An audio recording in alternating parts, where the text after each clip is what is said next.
9/11 call that came after the funeral. They folded the flag for him at the little brick church on Ellsworth Avenue, and the wind tried to take it twice before the honor guard's hands persuaded it to behave.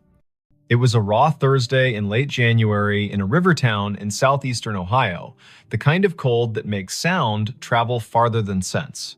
The man in the casket was Eamon Ridge, a volunteer firefighter and the sort of neighbor who shoveled 2 extra porches without mentioning it later.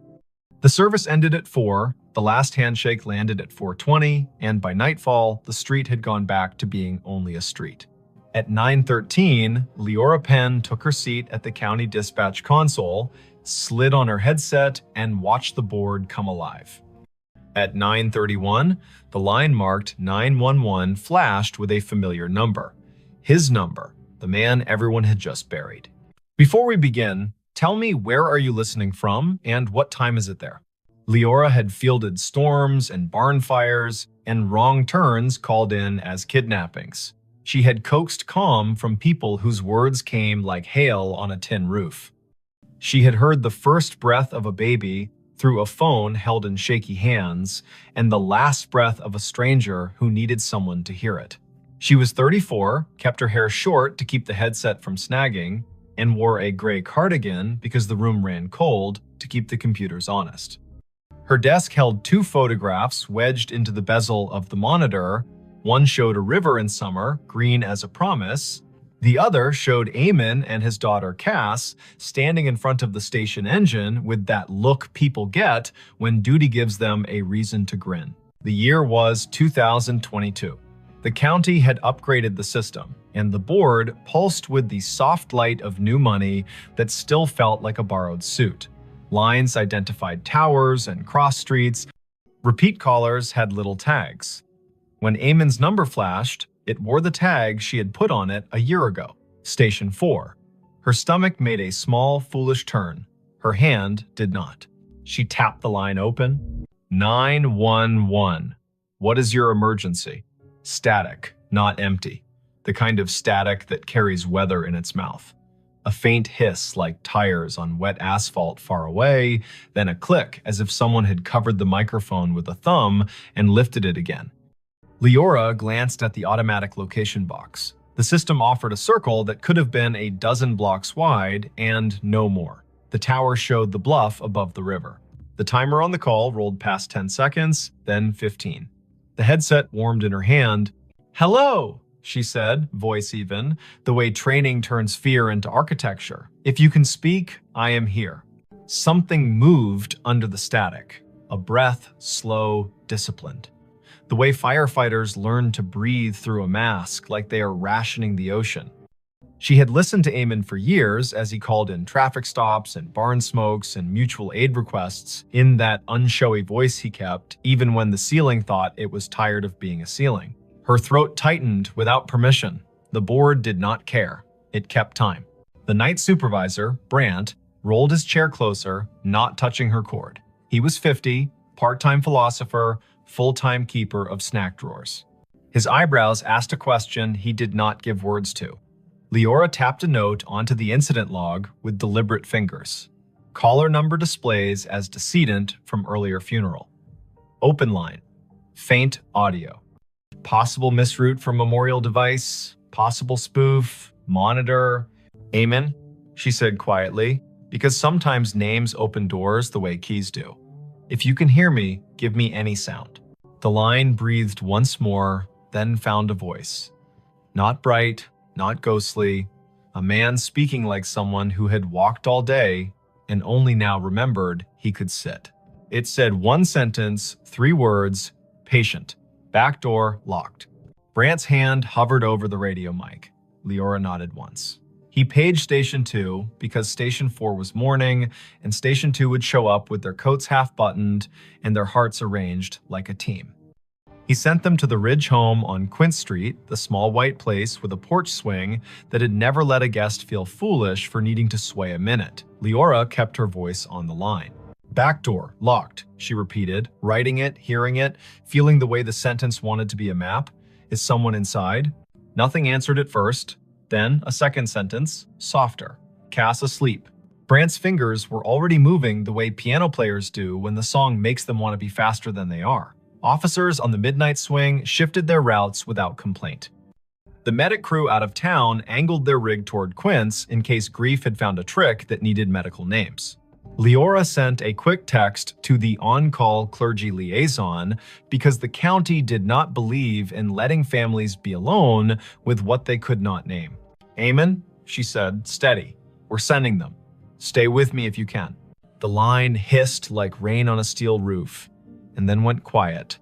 Not the click of a hang-up, the kind of quiet a room makes when a story finally sits down. The call timer rolled to 1 minute 23 seconds, then stopped. Disconnected, the board told her, cheerful as a toy that believes its work noble. Brant opened his mouth and then closed it. He reached for his coffee and decided it was the wrong kind of night for coffee and reached for water instead. Leora sat very still for a moment and felt the way adrenaline stands up in your body and refuses to sit until you give it a task. She gave it the task of listening. The lines danced with ordinary need. A possum in a kitchen. A husband who had cut his hand on a jar. A neighbor who had heard a window break and then realized it was the television. Her hands did their work. Her ear held a room for the line that had gone quiet. Officer G. Park radioed in first. Voice crisp. Tires crunching on salt in the street. Unit 3-1. Quince Street. Back porch light on. Back door indeed locked. Copy request to knock. "Copy," Leora said, hearing her own voice make simple shapes. "Proceed." There are knocks that sound like questions and knocks that sound like the start of a fight. Officer Park knocked like a person who has played in a string quartet. Firm, meticulous, willing to wait between knocks. Leora heard the long, thin silence on the open radio channel that means everyone has decided to breathe in sync. A porch swing creaked, whether from wind or memory. Then Park again, softer. Visual on subject in living room. Teen. Asleep on couch. Television on mute. No visible distress. We are making entry. Park called the locksmith number taped to his visor, because there is always one, and he also called the small cheat that officers inherit, which is to lift the back door on its tired hinges when you turn the key the wrong way. The door opened, a floorboard confessed itself. Park moved through a small kitchen that smelled like heat and spice and thyme. He said, quiet as a blessing, "Cass, it's G, it's me." The girl woke with that rough sound grief makes when it has only just let go for half an hour at last.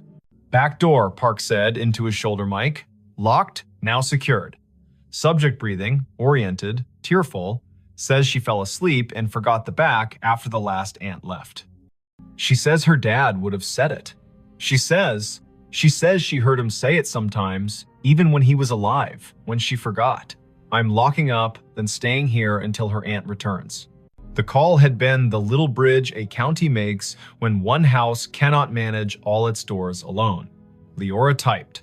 She logged, she breathed. She answered a call about a siren that would not stop on a fire alarm panel, which is a call that can ruin a night or return it to its usable shape. She told Brant she needed 30 seconds, stood up from her console, walked to the stainless sink by the break room door, and washed her hands as if she had been in a kitchen that required respect. At 10:48, the line lit again. Same number. The board did not know how to feel about that and chose its usual indifference. Leora took it. 911. A voice lives inside a headset after a while. The nerves learn routes, the body decides where to keep the sound. The phrase came through low and clear. Basement. Pilot light. She did not hesitate. She sent the fire crew already on Quince next door. She told Park. She told the aunt, who had come breathless from her own house 3 blocks away, that they were going down the cellar stairs for the little square of flame that keeps a winter from doing more harm than good. She heard Cass in the background say, without fright, he always listened to the furnace like it was trying to tell him a joke. Engine 3 called in. Pilot light out. Gas smell minimal. Windows open. Relit. Carbon monoxide monitor registers safe. A firefighter Rowe, who had once done stand-up for exactly 2 open mic nights, and then decided his comedy belonged in the bay with his coworkers, added gently, Whoever called this in has good ears. The board calmed, the town kept its little noises, the river told the ice what to do, and the ice obeyed or not. Leora's shift slid past midnight. At 1:19, she poured tea she did not want and drank it because warm things are a kind of law. At 1:40, an old man reported a woman knocking on his side door asking for a light, and she sent Park and his partner again, and it turned out to be a neighbor who had locked herself out, and they laughed about solutions and did not mention grief, so it would not be tempted to take that house too. At 2:19, when the dispatch room feels like a lighthouse that forgot whether the bay is wide or just an eager creek, the line lit a third time. Leora did not say amen out loud. She let the humanities teacher voice in her head that once told her names have heft say it for her. 911. This time, the sentence was longer. Not elaborate, not difficult. The kind of sentence men say when they've spent their lives making tool lists. Check the pan on the back burner. Leora's fingers moved before she could tell them to, and 10 seconds later, Park said on the radio that a pan of oil sat glowing on the stove, forgotten by a cousin who had come bearing food, and then wept, and then gone to call another cousin and set the phone down on the porch rail. Park killed the burner, slid the pan onto a cold eye, and said, "Tell whoever's on that line thank you again." She said, "I will," and understood how inadequate that was, and also how there is no better sentence at 2:20 in the morning when a house has been held upright by 2 extra words spoken by a man with no air left to push them. By dawn, the calls had slowed to their usual winter trickle. The board made its little satisfied beeps, the shift change crept near. Leora printed the overnight logs for the lieutenant in charge and set them in the bin with the neatness of a person who believes paper is a form of kindness. She took off her headset, set it on the hook, and let her neck decide it had been a stiff night. On her drive home, the river looked like a sheet of hammered tin under a sky that had not yet decided whether to blush. She stopped at the corner store for milk and oranges. The clerk rang her up and asked if she had been at the funeral, because everyone had been at the funeral, even if they had not parked their bodies in a pew. Leora said yes, and the clerk said he had known Eamon since they were boys, back when the river took 2 boys and gave back 1, and how the one who came back had never raised his voice again, unless it was to make a frightened kid laugh in a smoky basement. Leora listened. The clerk put 2 extra oranges in her bag, the way men do when they feel the night reach its hand into the room and cannot keep all the light from leaving. She slept until noon and then sat in her kitchen with the radio low and the blinds open to teach the afternoon how to behave. Her phone chimed with a message. It was Cass.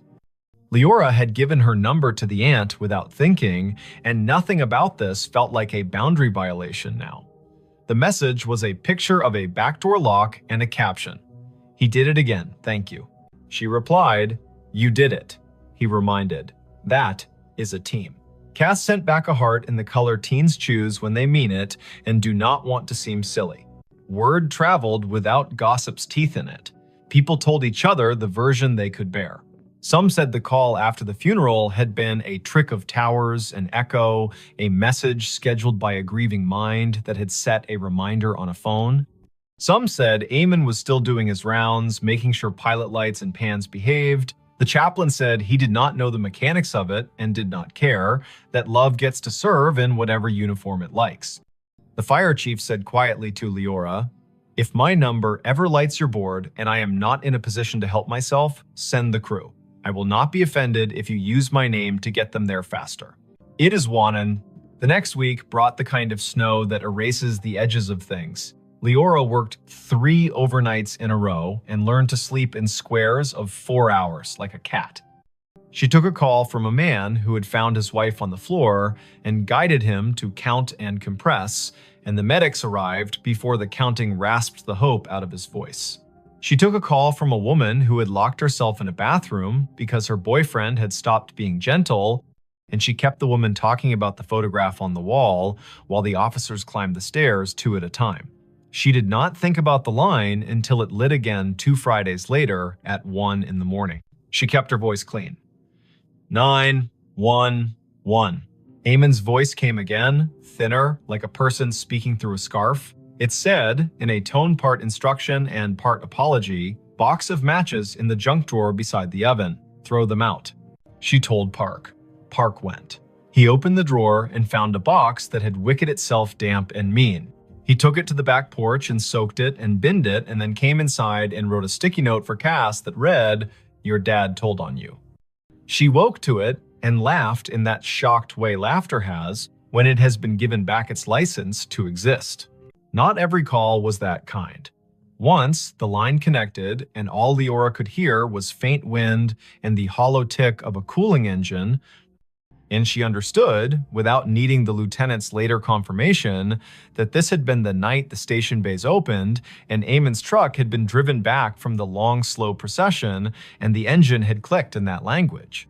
Machines use to admit fatigue. Once, the line carried only a sound, like boots on gravel, exactly 3 steps, then the pause of a man looking at a sky he used to know from a ladder truck. Once, nothing came at all, and still she stayed on the line the way you stay on a porch after a friend has gone inside, just in case one more sentence needs to come out and walk around in the air. Spring loosened the river. April made the churchyard look less stern.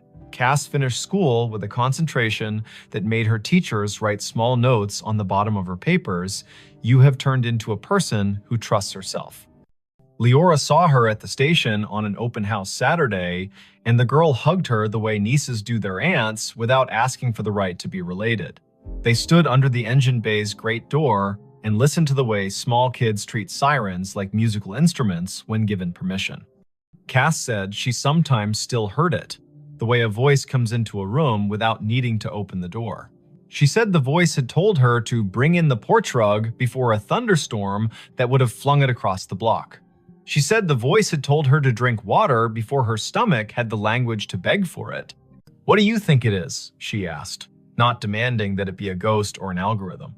"I think you live in a county where people answer one another when called," Leora said. "I think sometimes lines open from one room to another because the rooms were built that way by love. I think if we say it out loud too many times, the day will get shy and pretend it never happened. And I think your dad trained his whole body to go when someone needed a sentence, and I do not know what training looks like later." Thanks for watching Allen's To Help Pray. Cass nodded as if she had been offered advice about lifting with her legs, not her back. She put her hands on the engine's bumper like a kid checking the pulse of a whale and whispered thanks in the dull shine where she thought it might carry. The last call came in July, on a night that smelled like cut grass and the electric promise of storm. The board was quiet. Brant had his feet crossed at the ankle, the way he did only after midnight when the county behaved.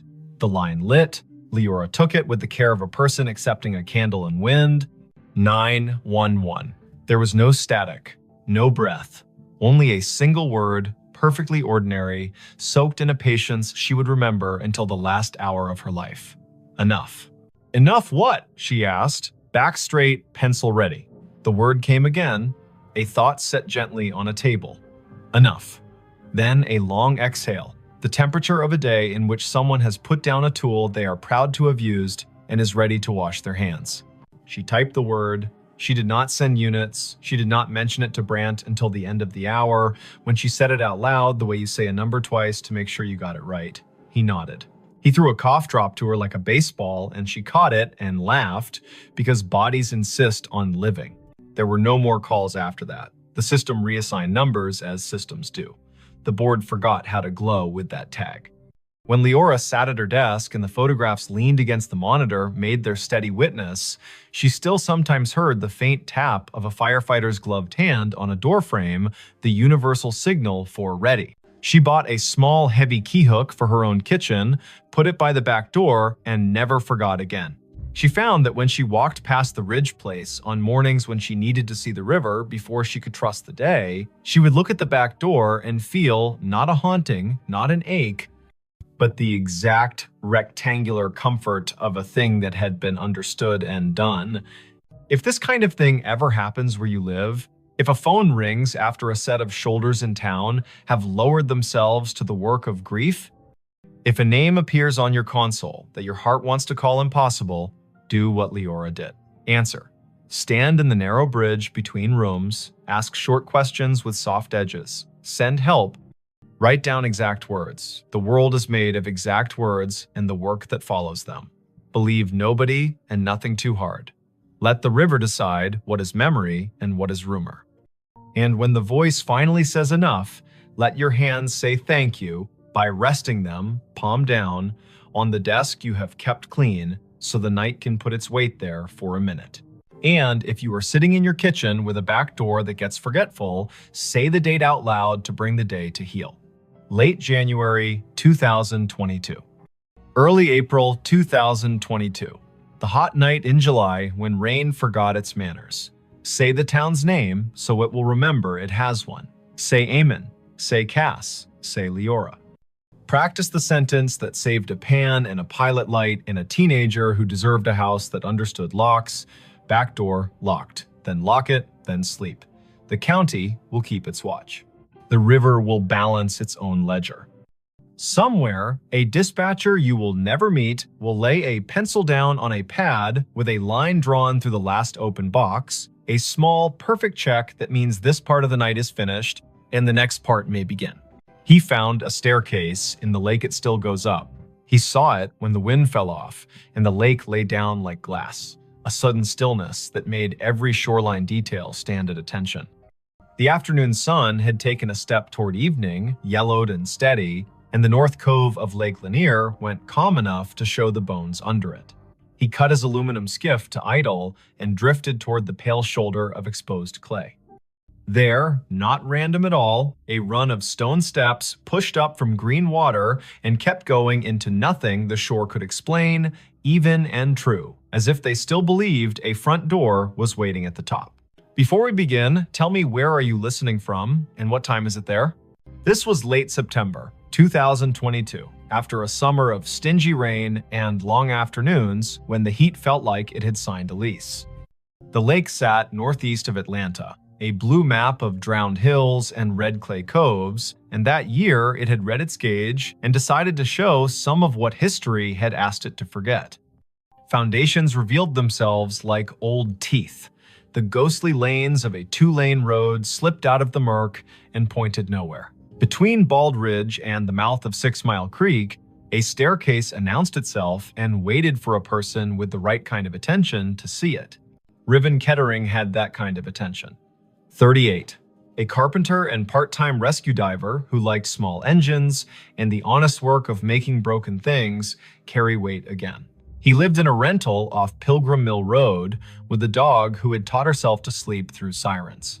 He was not a romantic, not really.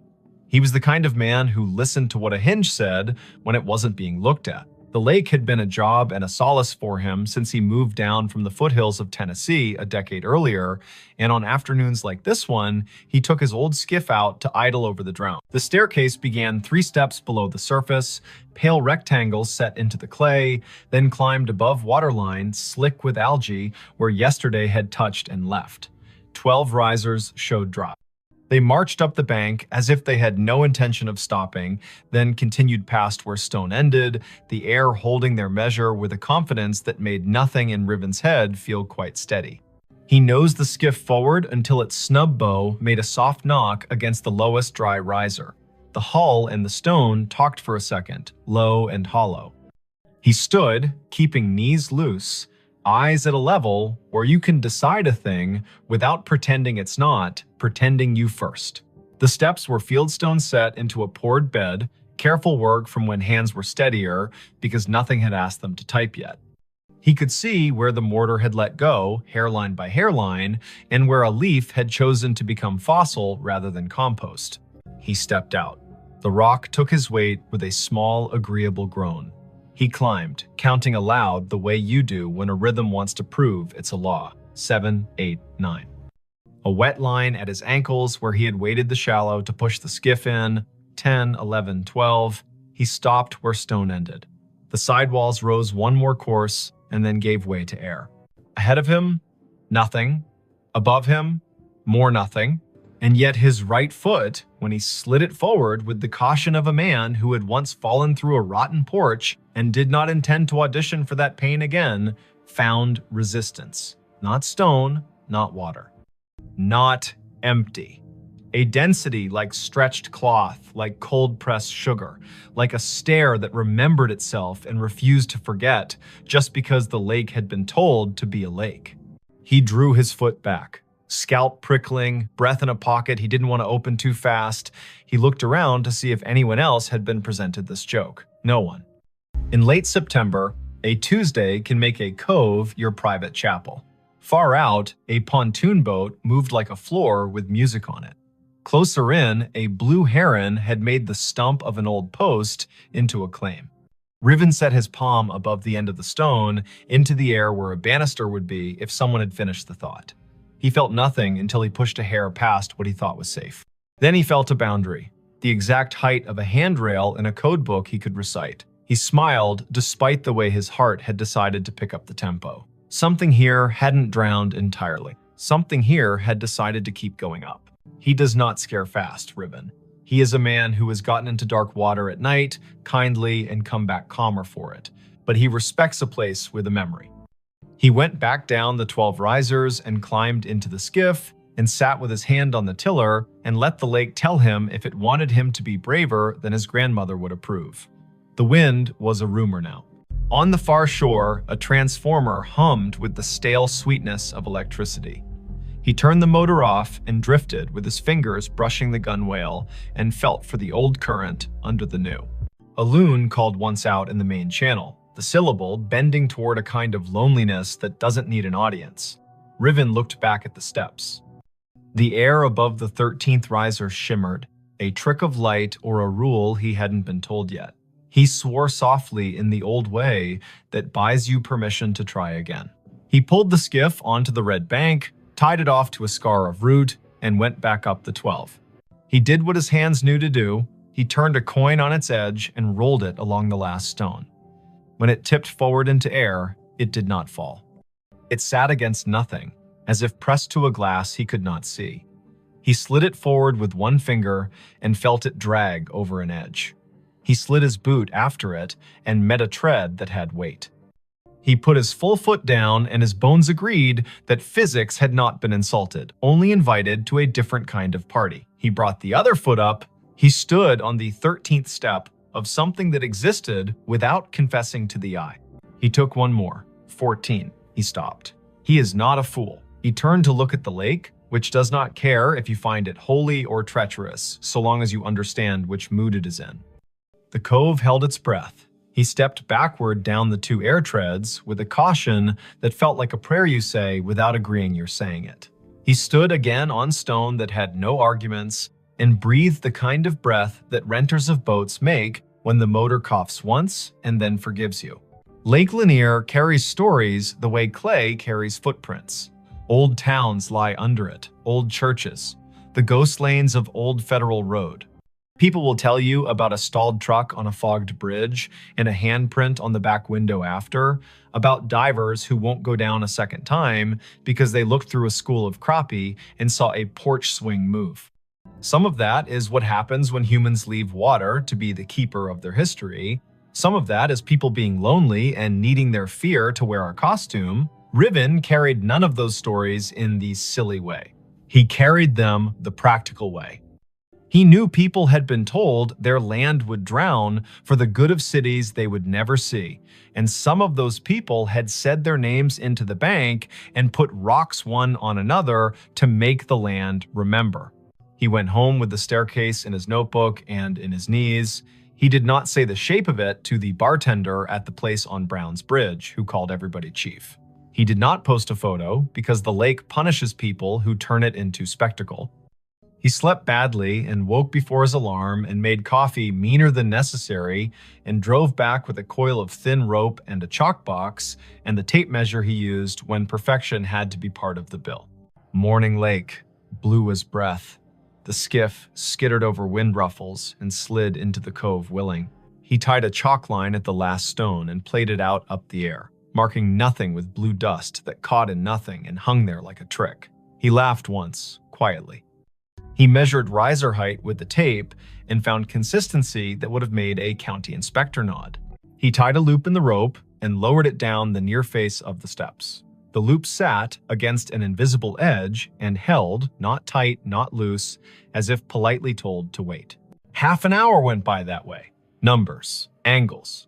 The carpenter in him building a drawing that would keep his fear inside its lines. When he finished, he sat with his back against the sidewall and let his head find the cool of stone that had learned shade. The world stepped closer. From somewhere he could not triangulate came a sound that reminded him of a bicycle bell rung just once. In politeness, he stood. The sound did not come again. He walked down the 12 and waited on the shoreline while the lake decided whether to ignore him or to grant him more. A woman called from the top of the red bank. Riven looked up. She was tall and rangy, mid-40s, wearing the kind of straw hat that makes a person look like they know how to move in weather. She carried a camera with a strap that had been repaired twice and a notebook bulging with the kind of paper that did not come out of printers. She introduced herself with a grin that answered questions he had not asked. Mara Clary. She ran a small outfit that mapped drowned towns and grave relocations for counties that cared to admit their forgetting. She had a copy of the Army Corps' old charts and a habit of showing up where the lake loaned the present to the past. "I've been told you've got steps," she said, "and that they keep going up." He wanted to ask who had been talking. He wanted not to have his name in a stranger's mouth. But she put her hand on the sidewall like a careful person says hello to an old horse, and the way her face took in what she saw made him feel less alone in his own seeing. He nodded. He told her his name and the number of air treads he'd let himself trust. She whistled low. "Linear tells on itself every few years," she said, eyes on the shimmer above the 13th.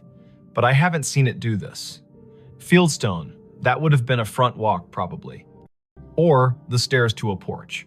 You can tell from the way these aren't as steep as church steps. And there would have been a dog who slept halfway up until someone came home at supper." "Everyone says that about any porch," he said, smiling despite himself. "Only because it keeps being true," she said, and laughed like a sound the cove had missed. They measured together, she took photos, he held a stick out over the air risers and watched the end bounce against nothing. They left offerings the old way. He peeled the paper off a peppermint and set it on the third stone step. She untied a strip of blue cloth from her hat and tied it to the root that held his skiff's rope. The lake, if it acknowledged that at all, did not show it. She opened her notebook to a page where she had copied in neat letters the names and dates of households taken when the valley was flooded in the early 1960s. 2 farms had sat on this spur, the Sumter place, the Jory place. Sumter had 5 children and a clean way with fence lines. Jory was famous for a Sunday table and a sour temperament the rest of the week. The county had cut checks and called it a necessity. The stairs could have been either family's. But on the sidewall, low near the 5th riser, they found a mark cut into mortar with a nail or a stubborn penknife. A letter. "Jay, you think Jory," she said. "Or June," he said. "Or Josephine. Or a boy who didn't get to grow into his handwriting rights, their first initial into any stone that isn't busy." The lake made a small sound against the hull, a shrug. They came back the next day, and the next after that. In the afternoons, teenagers on rental jet skis came doing grammar the water did not admire. In the mornings, a heron watched like a magistrate. Once, a man in a bass boat cut his engine and drifted nearer and asked if the invisible was real or a trick. And when Riven told him the truth, he raised his cap and said, "Well then," and idled away because some facts want to be left alone to keep being facts. On the 5th day, just after noon, when the light loses some of its slant and the lake starts its long exhale toward evening, the air changed. Riven was on the 14th invisible tread, Mara 2 below on stone, the rope tied at his ankle as if that kind of thing would help. He felt a pressure move across his shin like a child's study of a newel post. The hair on his forearms declared a vote. He looked up. Above him, a faint dark line hung in the bright. A lintel, if you wanted to pretend to see one. A line where a door might have decided to sit if it still meant to. He lifted his hand slowly and let it hover. It met resistance at the height where a latch would be if people had followed the same measurements here as they did in town. He pressed a fraction and felt the air give. Not much, not enough to invite him, only enough to say, "I know what you were asking for," and no. He withdrew his hand. He did not try again. He went back down and sat on the sixth stone step and put his elbows on his knees and let his head go heavy in the way of a man who knows the difference between a closed door and an answer. "Not today," Mara said, not unkindly. "Doesn't mean never." A storm ran around the rim of the lake that night and forgot how to come down. The next morning broke clean and noisy, with birds relieved to be right about the Sunday. When they returned to the steps, the peppermint was gone. The strip of cloth whispered against the root when the wind remembered it. On the fourth stone riser, a line had been drawn in the red dust by a finger that had not belonged to wind. 4 short lines, 1 long. The way a person keeps track of days when they are doing a job no one else is counting, they looked at each other like people who have been included in a conversation without earning it. Mara wrote down the marks in that tidy, practical hand. Riven climbed to 14 again and did not press the air where the latch would be. He listened instead. It is an old trick. The more you don't demand to hear, the more willing a place is to say its piece. Somewhere above him, at the end of the invisible run, a sound came faint, almost an opinion. The scrape of a chair, foot against a wooden floor. Once, then a breath, remarkably ordinary, let out by someone who was done with a small effort and is pleased to have finished. He let his knees bend and went back down step by careful step. The county put out a notice, polite as a church lady, asking people not to climb anything that felt like absence. A man from the Corps came by with a clipboard and a caution that did not include humor and told them to rope the place from the bank. They tied a line and left it slack enough to be ignored by whatever needed to come and go. Mara logged coordinates and photographs and the exact color of the lichens on the sidewall. Riven made a drawing of the steps that showed the air ones the way you show trust, with dotted lines and a note that says, "As found." Word spread anyway. It always does when to leave a thing alone would be the more complicated form of love. A grandmother came and watched from the shade and told her granddaughter a story about the summer her brother rode a bike into a field that is now part of the lake and fell and did not cry, because corn leaves will cut you if you give them. An audience. A man in a Braves cap stood for a long time with his hands in the back pockets of his jeans and didn't tell anyone why his eyes kept the gloss they kept. A boy clapped once and apologized, and then asked if the staircase sounded like anything, and when Riven told him about the scrape and the breath, the boy looked toward the place where a door might be and whispered, "Thank you," like a student to a teacher who has handed out permission slips to freedom. On a Wednesday morning in early October, the lake rose 2 inches. The first stone step went green again. The 12th stayed dry. Riven set his palm to the sidewall as he had begun to do without design and said the names of the months out loud as if they were a key. Mara arrived late, hair in a bandana printed with little cranes, a thermos in one hand and a sheet of onion skin paper in the other, the thin kind that takes pencil and lets the stone's texture come up through. She rubbed the J, the nail-cut letter, and the tally marks. When she lifted the paper, the letter and the lines looked like a message written by someone whose words had to be rationed. She tucked the rubbing into her notebook with a care Riven recognized as kin to prayer. By noon, clouds built into a boast. Mara packed her camera because electric things deserve not to be insulted by weather. Riven untied the rope at his ankle and coiled it with the absent-minded competence of someone who likes ropes for the way they make order out of risk. The air above the 14th step felt different. Cooler, somehow. Denser.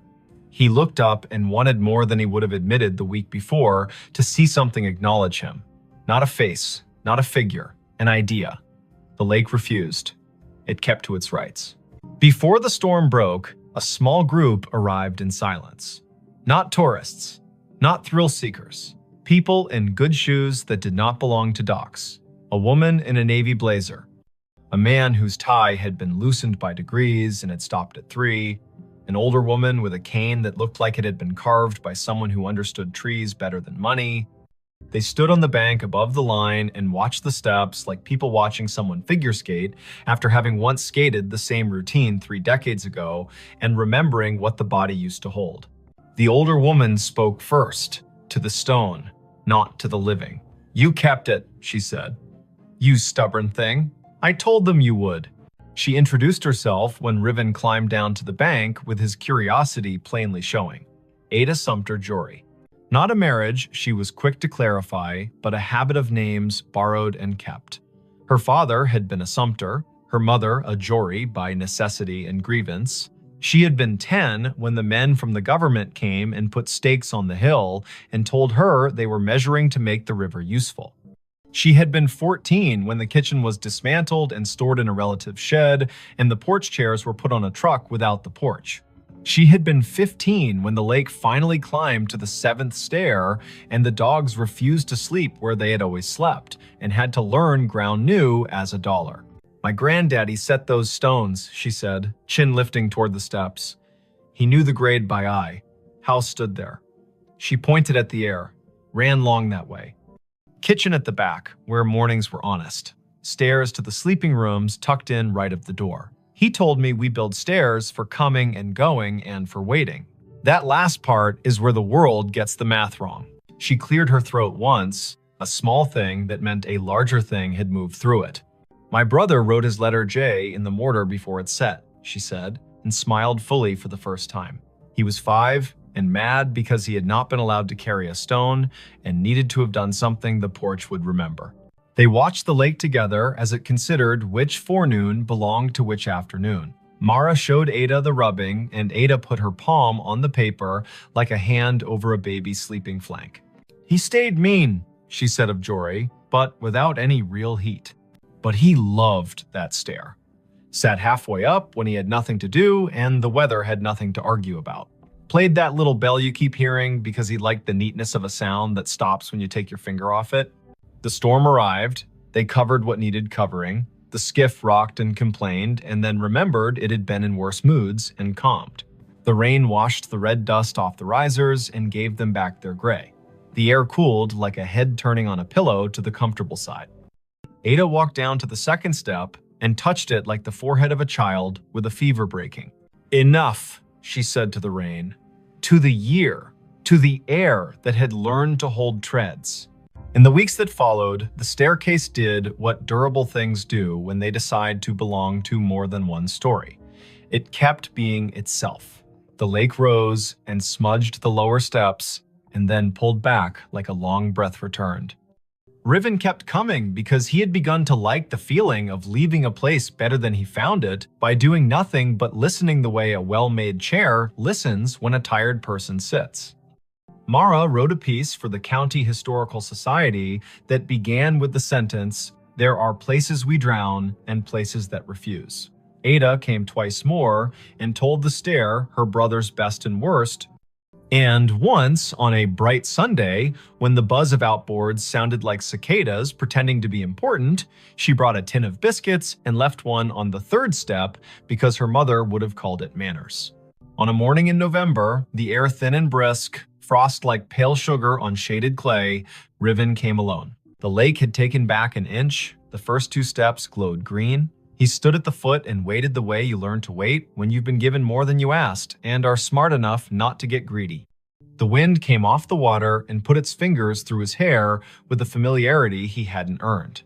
Above the 14th tread, the line where a lintel would be shivered and then settled. He put his hand out at the height of a latch and did not press. "Thank you," he said to nothing and to something. He went home and made lunch and fixed a neighbor's sagging cabinet and walked his dog in the long honey of 4 o'clock. He slept that night without the lake climbing the stairs of his thoughts. He dreamed he was sanding a handrail he could not see and woke with the particular ache in his forearm that tells a man he did a good day's work in the world that matters and the one that does not need him but lets him in anyway. If you go out to Lake Lanier on a fall day after a long dry, when the wind has the courtesy to lie down and let the surface polish itself, you can find the cove if you know who to ask and you promise out loud not to bring a ladder. The staircase will be there, stepping up from water into air with the patience of a body that has learned not to argue with time. You can put your boot on the 12th stone and your breath on your rib cage and decide if you will push your foot forward into the space where the 13th waits. If you do, it will hold. Not because wonder owes you, but because someone set a measure here with care, and because sometimes the world keeps an old promise in a new element. Say the year out loud when you find it. 2022. Say the place by its names, Lanier and the valley it drowned. Say the people if you know them, Sumter, Jory. Say the letter on the wall, J. Say the noise a bicycle bell makes when a brother likes attention and the porch has all afternoon. If you leave something, make it small, a ribbon, a peppermint, a finger laid gently in dust to make a line that will blow away with the next weather. Walk back down, let your knees do what they were built to do.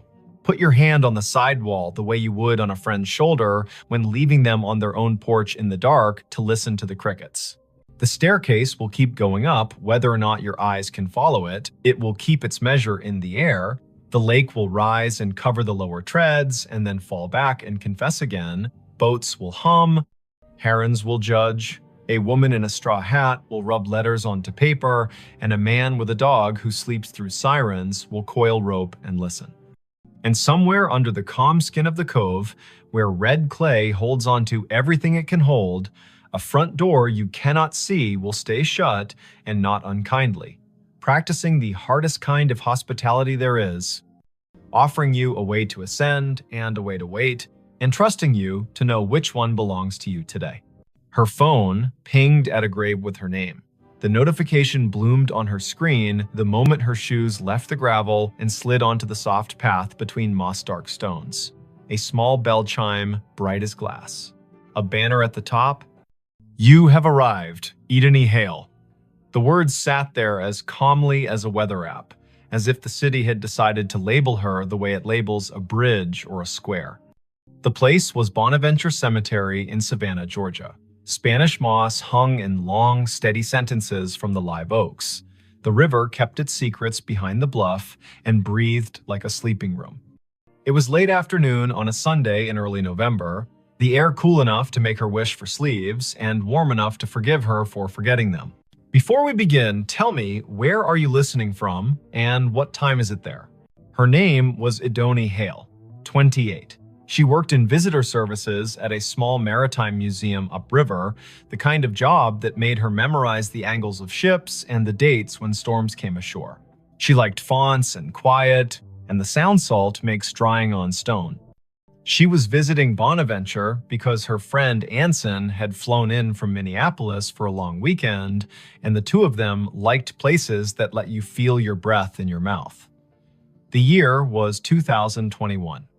Phones knew where you were within decent intimacy. Some headstones wore small plaques with codes that asked to be scanned and promised a story. They had parked on Bonaventure Road under an oak that had learned to be older than most houses. The sky was simple, a clean coin of light. The volunteer at the office had given them a paper map and a soft-voiced list of locations worth the walk if you wanted your day to hold. Look for the little angels facing east. Find the section where the camellias keep blooming against instruction. There's a family plot that feels like a room you shouldn't step into without knocking. No one mentioned a notification. Eden stared at her phone. The banner did not give a location like Section F or Plot 31. It was the same tag her calendar used when she arrived at work or home. You have arrived, Eden Hale. As if she were a place. As if the grave were her. Anson leaned toward the screen and squinted. He was tall and light-footed, a teacher of high school literature who carried poems in his pockets like receipts. He read the banner and then her face and made a small arranging motion with his hands, the way he does when he wants to place humor where fright is trying to sit. That's a bug, he said, not unkindly. Or a geofence you made and forgot. Did you tell your phone to remind you to be yourself today? She clicked the banner to see where the phone thought she belonged. A map opened, a blue dot pulsed with the steady patience of a small heartbeat. A gray pin sat 100 feet east in a section labeled McAllister. The pop-up bubble above the pin read Idany Hale in the same unsentimental font. She did not have a virtual contact called a cemetery. She had not created a reminder to arrive at her own name. The phone had decided the path curled between stones with dates that made you speak them out loud, because numbers are easier to hold when they come through the mouth. 1873, 1920, 2009. The Oaks leaned as if sold on the idea that the living need rehearsal space. Anson spoke a tour fact about a poet who loved this place and whose plaque visitors touch in a small, quick superstition. Idony nodded because liking facts is a way of staying steady. Her pocket shook again. Another chime, the same banner. You have arrived. Idany Hale. She breathed the way the yoga teacher on the internet tells you to. In through a count of 4, hold for 4, out for 6. They followed the path east until the bluff opened its shoulder and let the wind test their sleeves. The section ahead was a little higher, a little more sure of itself. A plot enclosed by low stone, dressed in ivy, sat beneath a live oak that looked like a table that had decided to grow legs. In the center stood a headstone gray as rain, taller than Idony's shoulder. The name at the top held Idany Hale. She stopped. You might have stopped too. Her name was not common. Her mother had found it in a book of Old English names and liked the way it sounded like a promise made under a tree. She had never met another Idany. To see the letters in this order on stone felt like stepping into a movie where you have lines you did not audition for. Anson's hand found her elbow without a show of it. He had the sense not to say, wow, or are you kidding? He stood with her and let the river finish a sentence neither of them had started. The dates carved below the name were the first clean relief, 1974 to 2014, not hers. A woman 2 decades older, gone 7 years now. Under the dates, a line that read as Keeper of the Keys. The stone carried a small oval of glazed photo, a face with hair tucked back, eyes steady, a glint of a keyring at the edge of the frame. The oval was rubbed to a shine from fingers, the way love polishes small things while refusing to say it is love. On the right-hand corner of the stone, someone had bolted one of the new plaques with its little square of patterns. Scan to learn more. People who love story cannot resist a square that holds one. Idany lifted her phone and let the camera see. A link opened without asking for anything. A page built by a memorial service company bloomed.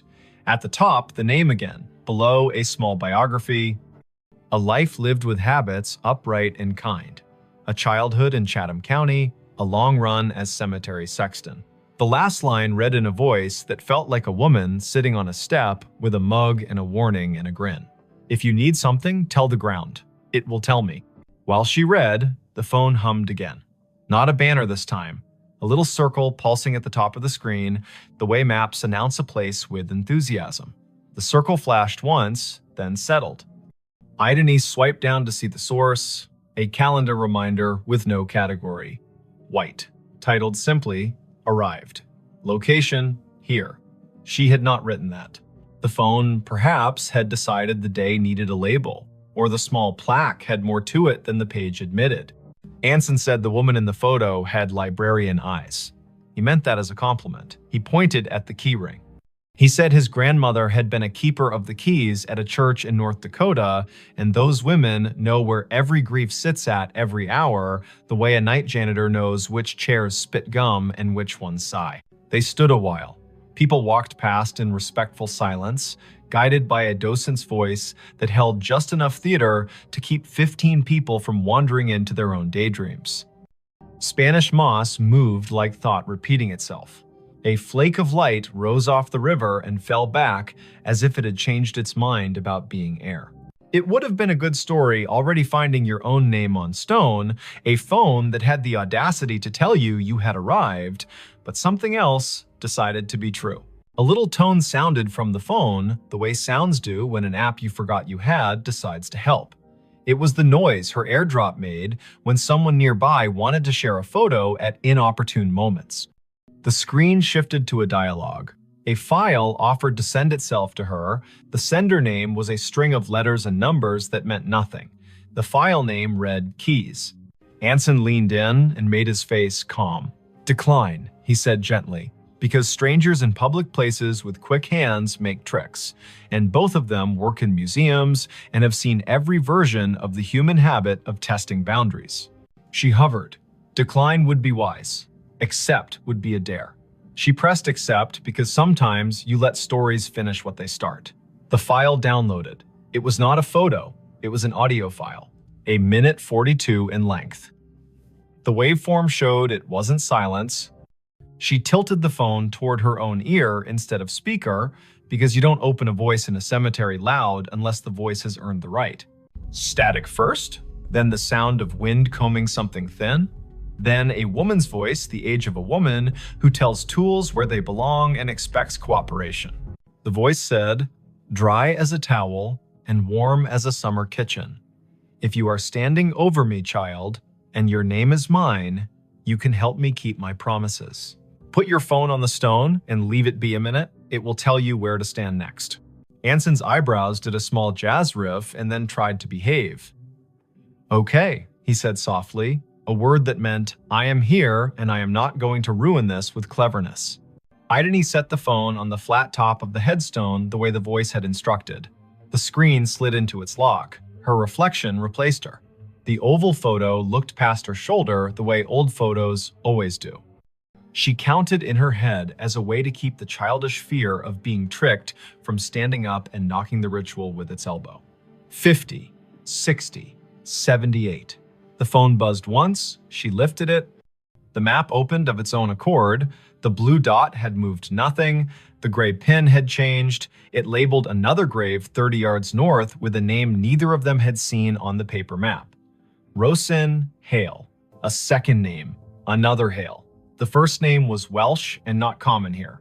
They went because the day had asked enough times to be answered polite.